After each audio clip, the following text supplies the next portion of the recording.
Hello दोस्तों, जय माता दी। एक बार फिर स्वागत है आपका हमारे YouTube चैनल भक्ति की संगत में। आज हम आपको माँ वैष्णो देवी की संपूर्ण कथा सुनाएंगे, जिसके सुनने मात्र से माता जी की कृपा आप और आपके परिवार पर बनेगी और आपके सभी बिगड़े काम बनने लगेंगे। माँ वैष्णो देवी का विश्व प्रसिद्ध मंदिर जम्मू क्षेत्र में कटरा नगर के समीप की पहाड़ियों पर स्थित है। पहाड़ियों पर स्थित एक गुफा में माता वैष्णो देवी की स्वयंभू 3 मूर्तियां हैं। देवी काली, देवी सरस्वती और देवी लक्ष्मी पिंडी के रूप में गुफा में विराजमान हैं। इस स्थान को माता का भवन कहा जाता है। पवित्र गुफा की लंबाई 98 फीट है। इस गुफा में एक बड़ा चबूतरा बना हुआ है। इस चबूतरे पर माता का आसन है, जहां मां वैष्णो देवी अदृश्य रूप में अपनी माताओं के साथ विराजमान रहती हैं। माता यहां अदृश्य रूप में उस वचन के पूरा होने का इंतजार कर रही हैं, जो भगवान श्री राम ने लंका से लौटते समय देवी त्रिकुटा को दिया था। यह कहानी त्रेतायुग की है। उस समय दक्षिण भारत के रामेश्वरम में समुद्र तट पर एक गांव में पंडित रत्नाकर रहते थे। पंडित रत्नाकर भगवान शिव और मां आदिशक्ति के परम भक्त थे, परंतु उनकी कोई संतान नहीं थी। पंडित रत्नाकर की पत्नी हमेशा मां आदिशक्ति से संतान की गुहार लगाती रहती थी। उन्होंने लगातार कई वर्षों तक मां की पूजा अर्चना की। कई सालों से संतानहीन पंडित रत्नाकर की पत्नी की प्रार्थना एक दिन मां ने सुनी और वह गर्भवती हुई। एक रात पंडित रत्नाकर के सपने में एक बालिका ने आकर कहा, मैं तुम्हारे घर आ रही हूँ, लेकिन एक शर्त पर, मैं जो कुछ करना चाहूँ तो आप रोकोगे नहीं। पंडित रत्नाकर ने कन्या स्वरूप देवी को वचन दिया कि हम उसे कभी नहीं रोकेंगे। फिर धर्म की रक्षा के लिए भगवान विष्णु के अंश से एक कन्या ने जन्म लिया। माँ वैष्णो देवी का बचपन का नाम त्रिकुटा था। बाद में भगवान विष्णु के अंश से जन्म लेने के कारण वैष्णवी कहलाईं। जब त्रिकुटा को पता चला कि भगवान विष्णु ने राम के रूप में अवतार लिया है, तब से देवी त्रिकुटा ने राम को पति रूप में पाने के लिए तपस्या शुरू कर दी। सीता हरण के बाद भगवान राम जब सीता को ढूंढते हुए रामेश्वरम तट पर पहुंचे तो उनकी दृष्टि गहरे ध्यान में लीन इस दिव्य बालिका पर पड़ी। श्री राम कुटिया के पास गए। आहट से त्रिकुटा की समाधि भंग हो गई। श्री राम को समक्ष देख त्रिकुटा बहुत प्रसन्न हुई। श्री राम का अनेक प्रकार से महिमा सत्कार किया। श्री राम बोले, हे देवी, तुम कौन हो और इस तपस्या का क्या कारण है? देवी त्रिकुटा ने उत्तर दिया, मैं पंडित रत्नाकर की पुत्री त्रिकुटा हूँ। आपको ही पति रूप में पाने के लिए तप कर रही हूँ। आप मुझे पत्नी के रूप में स्वीकार करें। भगवान राम ने देवी त्रिकुटा से कहा कि मैंने इस अवतार में एक पत्नी व्रत रहने का वचन लिया है। मेरा विवाह सीता से हो चुका है, इसलिए मैं आपसे विवाह नहीं कर सकता है। देवी त्रिकुटा ने जब कठोर तप का वास्ता दिया तब श्रीराम ने कहा कि तुम्हें तुम्हारे तप का फल अवश्य मिलेगा, परंतु एक शर्त है। जब रावण पर विजय प्राप्त करके लंका से लौटते समय मैं भेष बदलकर आपके पास आऊंगा। अगर आपने मुझे पहचान लिया तो मैं आपसे विवाह कर लूंगा। श्रीराम ने अपने वचन का पालन किया और लंका से लौटते समय देवी त्रिकुटा के पास वृद्ध साधु का भेष बनाकर पहुंचे। श्रीराम ने त्रिकुटा से भोजन की अभिलाषा व्यक्त की। देवी त्रिकुटा ने श्रीराम को भोजन कराया और दक्षिणा दी, लेकिन भगवान राम की माया के कारण देवी त्रिकुटा उन्हें पहचान नहीं सकी। फिर भगवान श्रीराम असली रूप में प्रकट हो गए। श्रीराम ने कहा, देवी, आप इस परीक्षा में सफल न हो पाईं। इसमें तुम्हारा कोई दोष नहीं। विधाता नहीं चाहता कि मैं इस अवतार में तुमसे विवाह करूं, लेकिन अपने वचन को पूर्ण करने के लिए कलयुग में जब मेरा अवतार होगा तब मैं आकर आपसे विवाह करूंगा।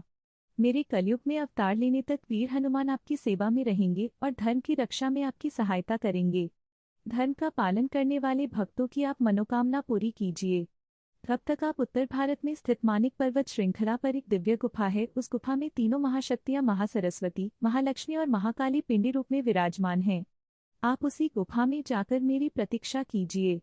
तुम मेरे अंश से पैदा हुई हो और अब तुम वैष्णव धर्म का प्रचार करोगी, इसलिए पूरा संसार तुम्हें वैष्णो देवी के रूप में पूजेगा। भगवान श्रीराम के आदेश के अनुसार आज भी वैष्णो माता अदृश्य रूप में उस वचन के पूरा होने का इंतजार में कुंवारी बैठी हैं। अपने दरबार में आने वाले भक्तों के दुख दूर कर उनकी झोली भर रही हैं। एक बार मां वैष्णो देवी ने अपने एक परम भक्त पंडित श्रीधर की भक्ति से प्रसन्न होकर उसकी लाज बचाई। माता ने पूरे जगत को अपनी महिमा का बोध कराया। तब से आज तक लोग इस तीर्थ स्थल की यात्रा करते हैं और माता की कृपा पाते हैं। अब हम आपको पंडित श्रीधर की कहानी सुनाते हैं। कटरा से कुछ दूरी पर स्थित हंसाली गांव में मां वैष्णवी के परम भक्त श्रीधर रहते थे। वे निसंतान होने से दुखी रहते थे। एक दिन उन्होंने नवरात्रि पूजन के लिए कुंवारी कन्याओं को बुलवाया। मां वैष्णो देवी भी कन्या वेश में उन्हीं के बीच आ बैठी। पूजन के बाद सभी कन्याएं तो चली गईं, पर वह दिव्य कन्या वहीं रही। उस दिव्य कन्या ने पंडित श्रीधर से माता का भंडारा आयोजित करने के लिए कहा। पंडित श्रीधर ने कन्या से कहा, मैं गरीब हूँ, इतने लोगों को भोजन कैसे करवाऊंगा। कन्या ने कहा, माता सब पूर्ण करेगी, चिंता मत करो। कहकर दिव्य कन्या अंतर्ध्यान हो गई। श्रीधर ने उस दिव्य कन्या की बात मान ली और आसपास के गांवों में भंडारे का निमंत्रण दे आए। वहां से लौटकर आते समय गुरु गोरखनाथ के शिष्य भैरवनाथ और उनके दूसरे शिष्यों को भी भोजन का निमंत्रण दे दिया। भोजन का निमंत्रण पाकर सभी गांववासी अचंभित थे कि वह कौन सी कन्या है जिसके कहने पर गरीब पंडित श्रीधर इतने सारे लोगों को भोजन करवा रहा है। रात भर पंडित श्रीधर सो नहीं पा रहा था, यह सोचकर कि वह मेहमानों को भोजन कैसे कराएगा। वह सुबह तक समस्याओं से घिरे हुए था। अब माता जी से ही आस थी। सुबह वह अपनी झोपड़ी के बाहर पूजा के लिए बैठ गया। दोपहर तक साधु संत मेहमान आना शुरू हो गए। श्रीधर को पूजा करते देख सभी लोग जहां जगह दिखी वहां बैठ गए। सभी लोग श्रीधर की छोटी सी कुटिया में आसानी से बैठ गए। श्रीधर ने अपनी आंखें खोली और जब इतने लोगों को देखा तो सोचा कि इन सभी को भोजन कैसे करवाऊंगा। तभी उसने एक कन्या को झोपड़ी से बाहर आते हुए देखा, जो सबको अपना नाम वैष्णवी बता रही थी और एक विचित्र पात्र से सभी को स्वादिष्ट भोजन परोस रही थी। भक्त श्रीधर समझ गया, यह माता ही है, लड़की के रूप में मेरी लाज बचाने आई है, और श्रीधर माता के पैरों में गिर गया। भंडारा संपन्न होने को ही था, लेकिन पूर्ण व्यवस्था देखकर भैरवनाथ समझ गया बालिका में जरूर अलौकिक शक्तियां हैं। भैरवनाथ ने कन्या की परीक्षा लेने का निर्णय लिया। भोजन परोसते हुए जब वह कन्या भैरवनाथ के पास गई तब उसने कहा कि मैं तो खीर पूरी की जगह मांस खाऊंगा और मदिरा पान करूंगा। तब कन्या रूपी माँ ने उसे समझाया कि यह माता का भंडारा है, इसमें मांसाहार नहीं किया जाता। किंतु भैरवनाथ ने जानबूझकर अपनी बात पर अड़ा रहा। जब भैरवनाथ ने उस कन्या को पकड़ना चाहा तब माँ ने उसके कपट को जान लिया और वायु रूप में बदलकर त्रिकुटा पर्वत की ओर उड़ चली। भैरवनाथ भी उनके पीछे पीछे चल दिया। कन्या रूपी वैष्णो देवी ने वीर हनुमान को बुलाकर कहा कि मैं इस गुफा में 9 माह तक तपस्या करूंगी, तब तक तुम भैरवनाथ को उलझा के रखो। वीर हनुमान ने देवी माँ से प्रार्थना की, माँ मैं इतने दिनों तक पानी के बिना कैसे रह पाऊंगा। माता ने हनुमान जी के आग्रह पर धनुष से पहाड़ पर बाण चलाकर एक जलधारा निकाली। उस जल में हनुमान जी ने अपनी प्यास बुझाई और माता ने अपने केश धोए।